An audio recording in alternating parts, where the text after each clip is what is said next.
ದಕ್ಷಿಣ ಕನ್ನಡ ಜಿಲ್ಲಾಡಳಿತ ಹಾಗೂ ಮಹಾನಗರ ಪಾಲಿಕೆಯ ಸಹಭಾಗಿತ್ವದಲ್ಲಿ ಬೃಹತ್ ಪ್ರಥಮ ಹಾಗೂ ದ್ವಿತೀಯ ಮೆಗಾ ಲಸಿಕಾ ಮೇಳಕ್ಕೆ ಚಾಲನೆ ಸಿಕ್ಕಿತು.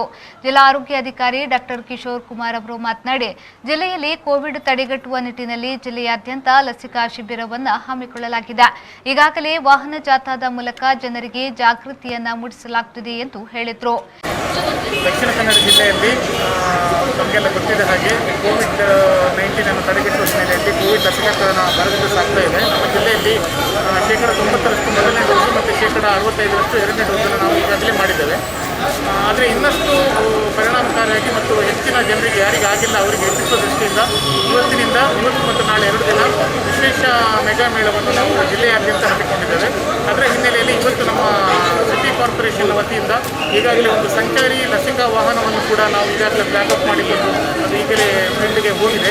ಅಲ್ಲಿ ಜನನಿಬಿಡ ಪ್ರದೇಶಗಳಿಗೆ ಹೋಗಿ ಅಲ್ಲಿ ಯಾರಿಗೆ ವ್ಯಾಕ್ಸಿನ್ ಆಗಿಲ್ಲ ವ್ಯಾಕ್ಸಿನ್ ಕೊಡುವಂಥ ವ್ಯವಸ್ಥೆ ಅಲ್ಲೇ ಆಗ್ತದೆ. ಅದರ ಜೊತೆಗೆ ಸರ್ಕಾರಿ ಕಚೇರಿಗಳಲ್ಲಿ ಮುಖ್ಯವಾಗಿ ಇಲ್ಲಿ ನಮ್ಮ ಮಹಾನಗರ ಪಾಲಿಕೆ ಕಚೇರಿಯಲ್ಲಿ ಅನಂತರ ಜಿಲ್ಲಾಧಿಕಾರಿಗಳ ಕಚೇರಿಯಲ್ಲಿ ಹೆಚ್ಚಿನ ಸಾರ್ವಜನಿಕರು ಅವರ ವೈಯಕ್ತಿಕ ವಿಷಯಗಳಿಗೆ ಬರ್ತಾ ಇರ್ತಾರೆ. ಸೊ ಆ ಸಂದರ್ಭದಲ್ಲಿ ಅವರಿಗೆ ಕೋವಿಡ್ ಬಗ್ಗೆ ಮಾಹಿತಿ ಕೊಟ್ಟುಕೊಂಡು ಅವರಿಗೆ ಕೋವಿಡ್ ವ್ಯಾಕ್ಸಿನೇಷನ್ ಬಗ್ಗೆ ತಿಳಿದುಕೊಂಡು ಮೊದಲನೇ ಡೋಸ್ ಅಥವಾ ಎರಡನೇ ಡೋಸ್ ಆಗಿದ್ದರೆ ಅವರ ಒಂದು ಸರ್ಟಿಫಿಕೇಟನ್ನು ನೋಡಿಬಿಟ್ಟು ಅವರನ್ನು ನಾವು ಕಚೇರಿ ಒಳಗಡೆ ಎಂಟ್ರಿ ಕೊಡ್ತಾ ಇದ್ದೇವೆ. ಜೊತೆಗೆ ಯಾರಿಗೆ ಆಗಿಲ್ಲ ಅವರು ತಕ್ಷಣವೇ ಅಲ್ಲೇ ಒಂದು ನಾವು ಯೂನಿಟನ್ನು ಹಾಕಿದ್ದೇವೆ. ನಮ್ಮ ವ್ಯಾಕ್ಸಿನೇಷನ್ಸಲ್ಲಿ ಇರ್ತಾರೆ ಅವರಿಗೆ ಫಸ್ಟ್ ಡೋಸ್ ಕೋವಿಶೀಲ್ಡ್ ಆಗಿದ್ದರೆ ಕೋವಿಶೀಲ್ಡ್ ಅಥವಾ ಕೋವಿಡ್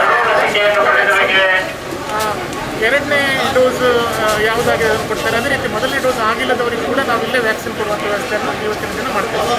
2 ದಿನಗಳ ಕಾಲ ಜಿಲ್ಲೆಯಾದ್ಯಂತ ಬೃಹತ್ ಲಸಿಕಾ ಶಿಬಿರ ನಡೆಯಲಿದೆ.